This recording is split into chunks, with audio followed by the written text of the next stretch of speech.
Apa jenis proyek yang biasanya Anda tangani?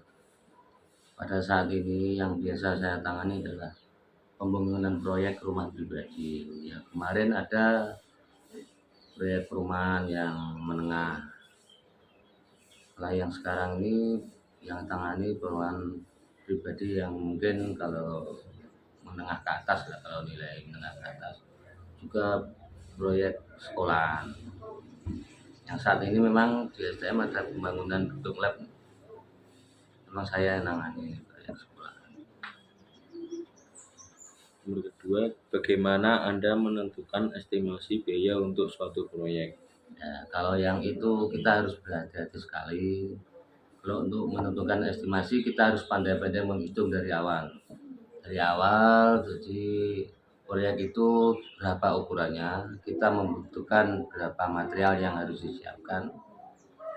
Kalau yang detail lagi, kita harus pandai-pandai mengukur kekuatan tukang. Berarti hitungan pendirian itu butuh berapa waktu disesuaikan oleh para pekerja yang canggih.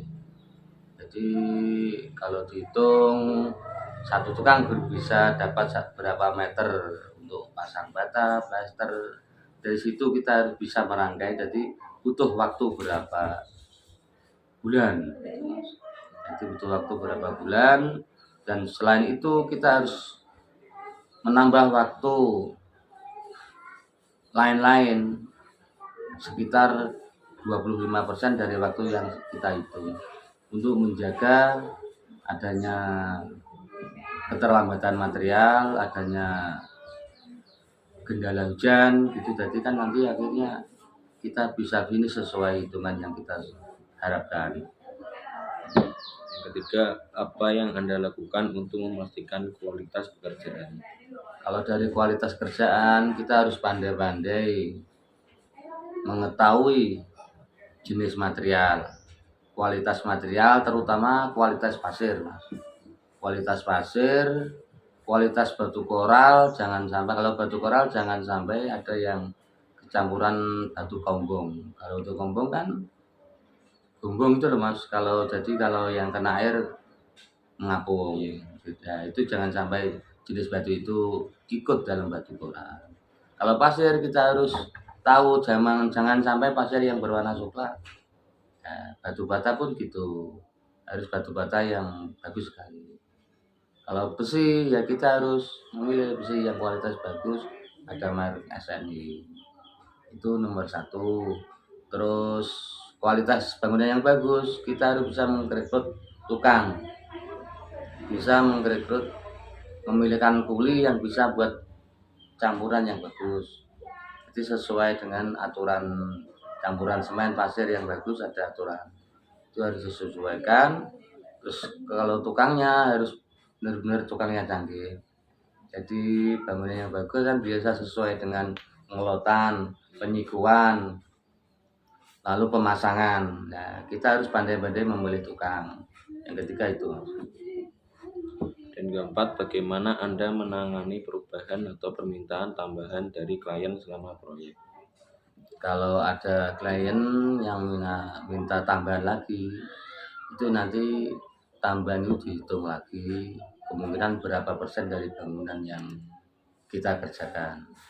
Jadi kalau tambah 5%, tambah 10%, kita tambah biaya tambahan sendiri. Jadi harus sesuai dengan tambahan yang diminta oleh klien. Dan kelima, apa pengalaman Anda dalam menyelesaikan proyek tepat waktu dan sesuai anggaran? Pengalaman itu memang kami sebagai orang lapangan, kami memang harus berhati-hati untuk mengoreksi semua tukang dan kuli. Jadi tukang dan kuli itu jangan sampai sekali-kali itu teledor. Apalagi membuat kesalahan, harusnya ukuran pasti, penyikuan pasti itu harus pasti benar-benar pasti benar. Jadi kan nanti tidak harus mengulang lagi tidak kalah waktu. Nah, itu nomor satu. Itu pengukuran yang bagus begitu. Jadi ukuran pasti harus sesuai dengan gambar yang direncanakan. Jangan sampai mengulang lagi pekerjaan. Jadi satu kali kalau bisa harus jadi jangan sampai 1, 2, 3 nanti kalah waktu kalah material. Itu pengalamannya di situ. Kalah waktu kalah material kita yang kalah. Membayar tukang harusnya bayar 1 kali, akhirnya bayar 3 kali. Itu yang harus disesuaikan. Yang kelima, apa proyek konstruksi terbesar Anda hingga saat ini? Kalau proyek terbesar yang pernah saya jalani, nanti pengalaman saya ikut pemborong ya, nanti bisa diteliti. Proyek Rumah Sakit Al-Subdin Candi Loceret itu lantai 2 itu ada. Nanti proyek Bumdesma, kantor Bumdesma Pandian Gundang itu juga lantai 2. Itu proyek rumah perkantoran yang elit. Sampai sekarang masih berhubungan. Oleh proyek rumah pribadi yang pernah saya jalani untuk itu rumah pribadi Dr. Bambang Dimbogo. Nah sekarang saya kerjakan sendiri, baru kerja ini rumah pribadi milik kepala sekolah Macanan yang baru start pembersihan. Yang ketujuh, masalah apa yang Anda identifikasi pada proyek rekayasa konstruksi terakhir Anda dan bagaimana Anda mengatasinya? Untuk mengidentifikasi itu memang harus berhati-hati Mas. Jadi identifikasi itu penelitian akhir kan, ya, itu harus disesuaikan dengan keinginan yang awal diwujudkan oleh klien. Jadi keinginan klien yang diimpikan kita harus bisa menyesuaikan keinginan mereka. Jadi harus diteliti sekali, klien nanti diajak untuk sama-sama mana kalau Anda yang kurang memuaskan, klien harus disesuaikan dengan keinginan mereka, difinishkan bangunan dijadikan yang bagus sekali. Itu untuk notifikasi. Yang ke-8, pernahkah Anda menemui perselisihan karyawan di tempat kerja dan jika pernah, bagaimana Anda mengatasinya? Kalau memang pernah ada perselisihan antara pekerja karyawan. Dulu kalau di proyek itu terkenal kan, pekerja proyek dulu kan orangnya arogan. Mental begitu, memang arogan. Tapi kalau zaman sekarang memang sesuai dengan keadaan. Diberi masukan, kalau ada yang arogan gitu penyelesaiannya harus diberi masukan yang bagus. Beri masukan, memang kalau zaman dulu boleh proyek itu arogan, tapi zaman sekarang tidak ada proyek arogan, harus pandai-pandai, punya mental yang bagus, punya akhlak yang bagus, menyesuaikan dengan keadaan, dengan pemilik rumah. Jadi harus kita itu kalau beri masukan pada pekerja harus beri masukannya gitu. Sekarang manusia harus berkualitas, punya mental bagus, punya akhlak bagus, bekerja sesuai dengan keahlian yang bagus, punya sopan santun. Kalau masukin gitu cara pemecahan dulu sama pekerja yang ada perselisihan masalah, mungkin itu kalau yang masalah itu memang masalah mental, bisa arogan. Tapi kalau perselisihan masalah material belum ada, masalah pekerja belum ada. Kadang kalau ada pekerja itu saling menyalahkan, saya yang menangani. Kalau pekerja itu memang semua manusia kan punya kurang punya lebih ya. Kalau kita di atas jangan sampai menyalahkan yang satu, jangan sampai. Kalau ada pekerjaan yang salah kita benahi aja. Mungkin kalau manusia kan pasti ada kekurangan, ada kelebihan. Yang sudah lebih bagus dipertahankan, yang kurang kita benahi sama-sama harus bisa jadi bagus gimana gitu. Jadi kita harus pandai-pandai mengambil hati sama para pekerja, itu yang lebih utama. Yang ke-9, karakteristik pribadi apa yang menurut Anda penting untuk menjadi seorang insinyur yang sukses dalam industri konstruksi? Kalau dalam hal itu saya punya penilaian. Karakter yang bagus itu karakter yang bisa bermasyarakat, punya cita-cita, semangat yang tinggi. Itu yang harus mendorong kita, punya semangat yang tinggi, bermasyarakat, lalu belajar sungguh-sungguh. Itu engineer yang bagus, Mas. Jadi mengadakan penelitian-penelitian, kita harus jeli.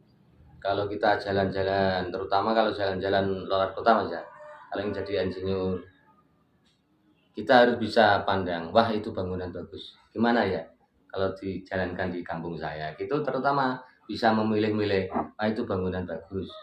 Oh, itu bisa saya rancang nanti ya, punya hati yang luas, pemikiran yang luas gitu. Itu karakter itu kalau jadi insinyur itu yang nomor satu tadi apa? Harus bisa pandai bermasyarakat, punya cita-cita yang kukuh kuat, rajin belajar, itu ya harus pandai-pandai melakukan penelitian-penelitian untuk kemajuan keinginannya. Yang ke-10, bagaimana Anda mengelola jadwal dan anggaran? Kalau mengelola jadwal yang setelah yang saya alami, memang jadwal itu saya sesuaikan hitungan yang awal kita itu. Mulai awal, jadi kalau rumah satu ini habisnya berapa bulan. Jadi jadwal pekerjaan saya mulai dari nol. Dari nol yang harus saya siapkan jadwal pekerjaan. Kadang seperti ini saya belum mulai menggali galian sepatu, galian selop. Pembersihan bisa saya kerjakan dulu. Jadi itu kan penjadwalan bangunan. Jadi yang mana lebih yang bisa dikerjakan, kerjakan dulu. Pengolahan jadwal. Seperti pembersihan, kalau bisa harus siap sebelum ada galian. Nanti pekerjaan bisa lebih cepat. Sekali galian jadi, pembersihan langsung masuk.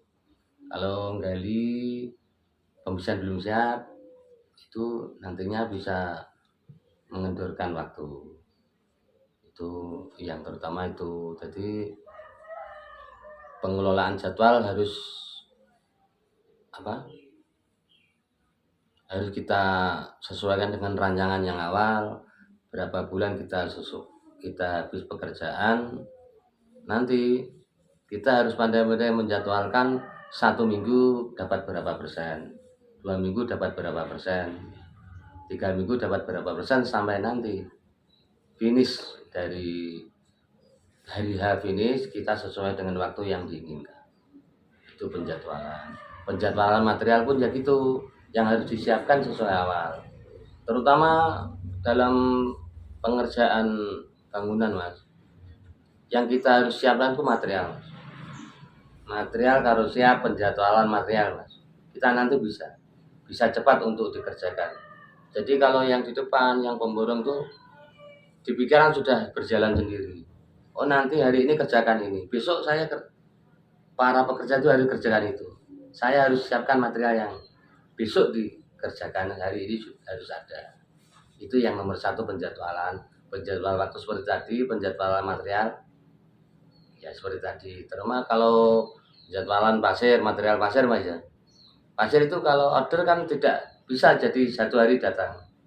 Jadi kalau kita yang bekerja yang di depan tuh, pasir saya hari besok lusa siap, sebelum 3 hari saya sudah order.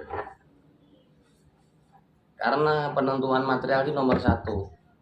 Kalau tukang 10 datang, material telat 1 jam, kita sudah kalah 1 kali 10, sudah kalah 10 jam gitu.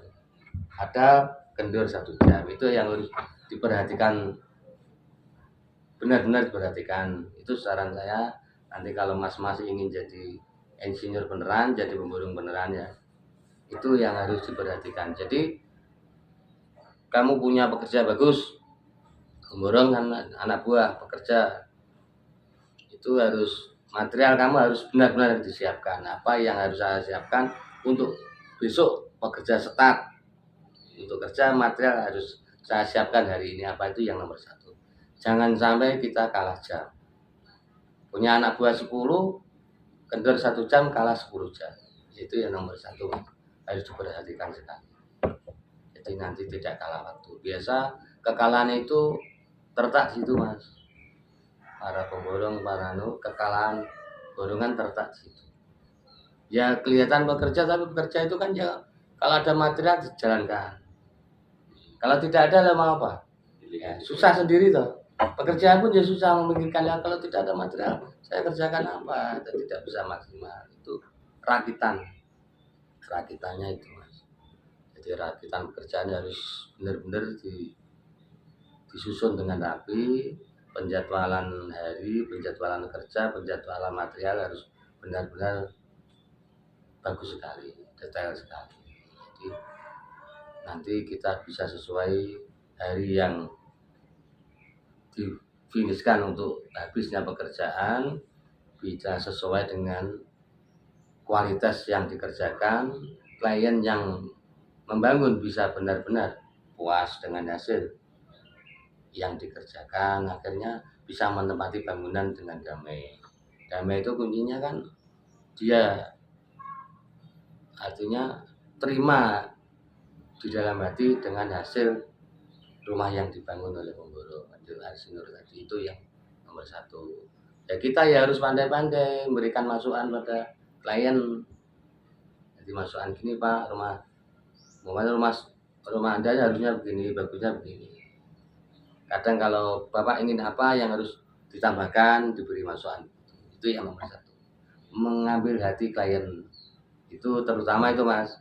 Jadi klien nanti mulai awal start dia buka acara membangun, dia merasa senang, finish serah terima dia lebih senang, damai.